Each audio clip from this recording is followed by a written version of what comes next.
वालेकुम सलाम। बड़े खूबसूरत कपड़े पहने तुसा ते मेरे कपड़े एक रंग ने।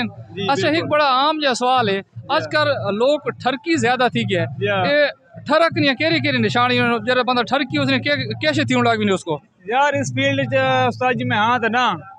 हाँ इस फील्ड ए वाकई नहीं थी नहीं मेरे ख्याल से गलत बयान नहीं करना पे गलत बयान नहीं करना पे थोड़ा बड़ा नहीं गुजारा करे ना। अच्छा ठीक है ते बाकी जो ओवरऑल जेडी मतलब कि देखने सिचुएशन लोगों की ठीक है ਤਾਂ ਸਭ ਤੋਂ ਪਹਿਲੇ ਮਤਲਬ ਕਿ ਕੋਈ ਉਹਨਾਂ ਕੋ ਮਸ਼ੂਕ ਨਹੀਂ ਫਸਣੀ ਪਈ ਤਾਂ ਉਹ ਕੀ ਕਰਨ ਕਿ ਘਰ ਨੇ ਥਾਂ ਭਾਂਡੇ ਵੇਚ ਕੇ ਉਹ ਕੀ ਕਰਨ ਹੁੰਡਾ ਖਿਨਨ हुंडा के निराशा ਹੁੰਡਾ ਸਭ ਤੋਂ ਪਹਿਲੇ ਹੁੰਡਾ।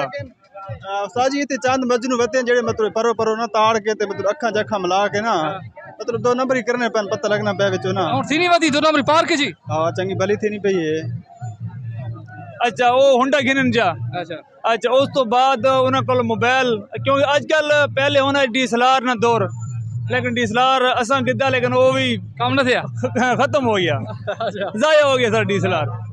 अच्छा उस तो बाद हुन आईफोन आ गया कितना ने आईफोन को नहीं आईफोन की कोशिश जा अच्छा या आईफोन प्रो मैक्स बड़ा महंगा है नहीं तुसा ते सारा दिल क्या जेडे मतलब 8x मैक्स है सारे इन्हें दिल को नहीं तुसा ठरक लेने वाते हो या कोई लोग कोई थोड़े ते ठरकी लेना है नहीं वैसा शायद पहले साथी को लेना हो गया लेकिन हुन कहे ना लेने साथी ना कोई लेना है क्योंकि हुन वर्ग हो गए ना वो काफी उम्र होगी सारी सजी हुन माशाल्लाह या कोई शेर सुनाओ चाचा को सही कोई शेर नहीं आना इजाजत ना बिल्कुल।